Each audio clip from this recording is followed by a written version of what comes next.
Hello, welcome to another Pokemon Reborn puzzle explanations video. In this video, I'll be going over the chess puzzle in Radomus' gym, which is the 8th gym of the game and the Psychic gym. As usual, I'll be going over both the solution and the thought process of how I would arrive at that solution. So without further ado, let's begin. So here we just have some introductory dialogue describing where we are lore-wise. So we're just gonna go through here, and eventually Radomus will start explaining the rules of the puzzle. So our goal is to arrange our pieces in a way such that his pieces are placed in checkmate. Our pieces are the white pieces, his pieces are the black pieces. And some new restrictions: he cannot move his pieces. So we want to figure out how to arrive at checkmate based on the positions that his pieces are at. But we can't capture them, and all pieces are still considered to attack their normal territory based on the rules of the game. And we have an infinite number of turns to figure out a solution of checkmate. And when we think we found a solution, we can check, and we would complete one room of the puzzle when we figure out a solution. And then we can start. So the first puzzle is relatively straightforward. He only has his king and no other pieces to worry about. So we only need to think about how to place that king in checkmate. And because the king can move one tile in any direction, I see 4 possible ways that Radomus could move the king. The king could stay in place, and usually when this happens, another piece would be moved. There aren't any other pieces in this case, but generally it's a case we want to consider. The king could move left, it could move diagonally bottom left, or it can move down. So we have a rook and a king at our disposal, and basically we want to make it so no matter which way the king moves, we would have a way of capturing it. So we can move our rook up to the top row, and when this happens, the king would be able to be captured if it stays in place or if it moves left, because the rook can move any number of tiles horizontally or vertically as long as there isn't another piece blocking it. And then we can move our king over here. That way, if Radomus' king moves diagonally or down, we would be able to capture it by moving up or diagonally upright. And we want to be careful not to move our piece here, because then Radomus could capture our king, and that would be bad. So here, this is the final solution, and when we're done, we can talk to Radomus to check the board, and yeah, that's right. And in each of these puzzle rooms, after completing the chess puzzle, we will have to battle a trainer who was in the king, and Radomus will leave us. And I will see you when I get into the next room. Alright, here is the second puzzle, and this one's a bit more complicated because, well, we have more pieces at our disposal, but so does he. And in addition to making sure we can capture the king, we also have to make sure that we are not in a position where one of Radomus' pieces can take one of ours. So the king is here, and I see 6 possibilities. It can stay in place, it can go left, down, right, or these 2 diagonals. So we have to consider all of these possibilities. So the first thing we can do is we can move the rook up here, and that covers half of those possibilities, because then if the king stays in place, goes left or right, then the rook would be able to capture it. The one issue though here is that his queen is positioned right here, and because the queen could move diagonally, it could take the rook if it was right here. So we can solve that just by pushing it 1 tile here, and now it's out of this queen's range. We don't want to push it 2 tiles, because then the king would be able to capture it.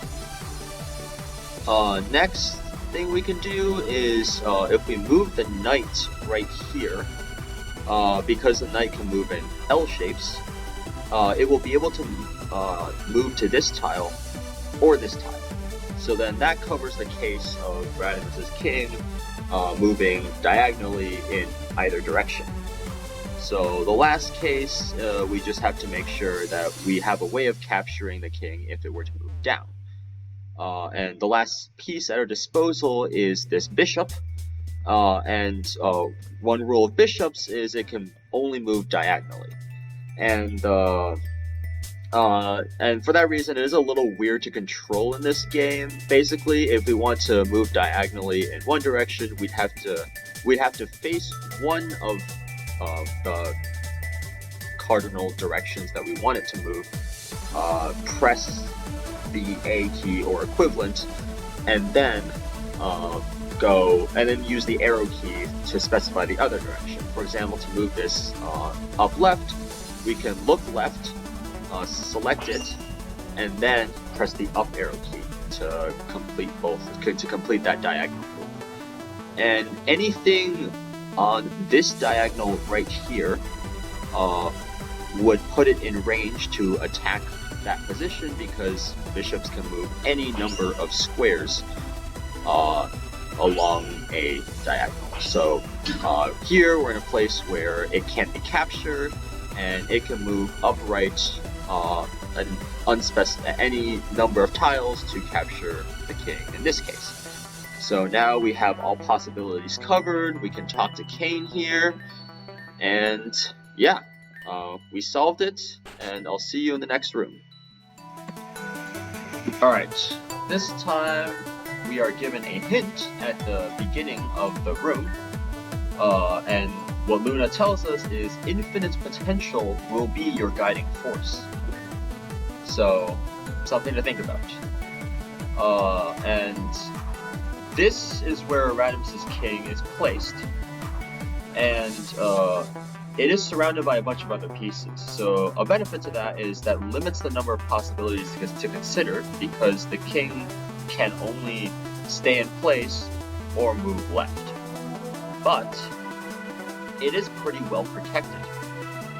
So we have to think about how can we attack the king when it is completely surrounded by other pieces. Well, the knight is the only piece that can jump over other pieces, so we can probably only attack this king using a knight. So we have knights. So we have one knight here. Actually, let's get these out of the way. Get these pawns out of the way. So we have a knight here, and if we put that right here, then that gives us the ability to attack the king if it were to stay in place. And it's out of range of the rook because the rook cannot move diagonally, and it's out of range of the queen because it doesn't cover any of the horizontal, vertical, or diagonal lines from this queen. But so that covers this case. We have to figure out how to deal with the king if it were to move left. And the only feasible way to attack in that scenario is to have a knight here. And it doesn't look like we have any pieces here, but remember the hint about infinite potential. When pawns get to the end of the board, they can be promoted to anything else.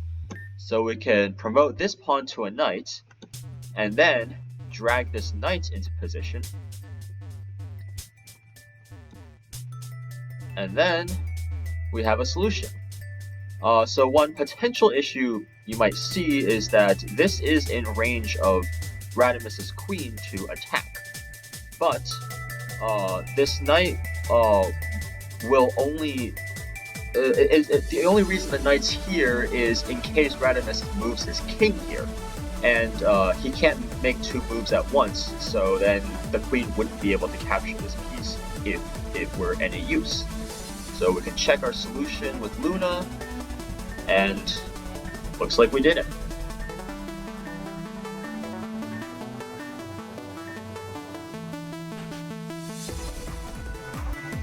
Alright, on to the next room.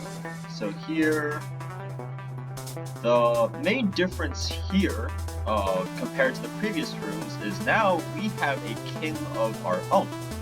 So one thing we have to be careful of is we don't want to make any moves that would place ourselves in check. In other words, we don't want to give an opportunity for Radomus to capture our king.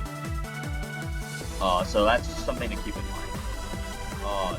That this is where his king is, so there are 5 possibilities we have to consider. It can stay in place, it can move up, up left, left, or down left. So let's first figure out how to deal with this king moving up left. And we can't really use a rook because the only possibilities, because there's this piece blocking, the rook would have to be in here, and then the king would easily be able to capture that. So instead, one thing we could do is I'm just going to move this up just because this is simultaneously a sort of a strength puzzle, and it would be impossible to move the knight here if I don't move this pawn up here. So just to make some room, I can move this knight through here, and then go here. And then if I place this knight right here, if Radomus moves his king diagonally up left, then this knight would be able to move in this L shape, jumping over this piece to capture the king. So there's that possibility. Next, if you just look at the configurations of these pieces, if we want a piece to be able to attack without jumping over any piece, then the only real way to do that is to attack through this opening, which would require moving diagonally. And bishops are the pieces that can move diagonally to attack. And we don't have any queens. Queens could also do that, but we don't have any of those. So to cover the possibility of his king moving left or up, then we need a bishop somewhere along this diagonal in a place where one of Radomus' pieces cannot capture it. And the only bishop we have is this one. But because bishops can only move diagonally, they can only be on tiles that are in the same color of the tile it's currently at. And since this bishop is on a white tile, we wouldn't be able to get it to be on this diagonal because this diagonal is all black tiles. But what we could do is promote this pawn to a bishop and see that because this pawn is now on a black tile, we now have a bishop that can be on black tiles. So then just move this accordingly. Be careful not to put this in a place that would get us stuck. And this looks good because now if Radomus' king were to move left or up, it would be on this diagonal, and then this bishop would be able to capture it. So now the only 2 possibilities left are his king moving diagonally bottom left or staying in place. And we have this bishop right here that can handle that. And so now it can move along this white diagonal to capture the king if it moves bottom left or stays in place. So now that we've figured out a way to capture Radomus' king regardless of how it moves, we're almost all set. The problem, though, is that we are in check now because our king is vulnerable for attack from his queen. So to do that, we haven't used the knight for anything, so we can just move the knight right here, and that, because the queen can't jump over pieces, now that blocks the queen from attacking our king. And I believe this is the solution. We can check right here just to make sure. And yeah, and this is the final puzzle room. Once we move forward, this will be the gym leader fight. So I hope this video was helpful. Feel free to leave a comment if there are any other puzzles that you want me to go over, and thanks for watching.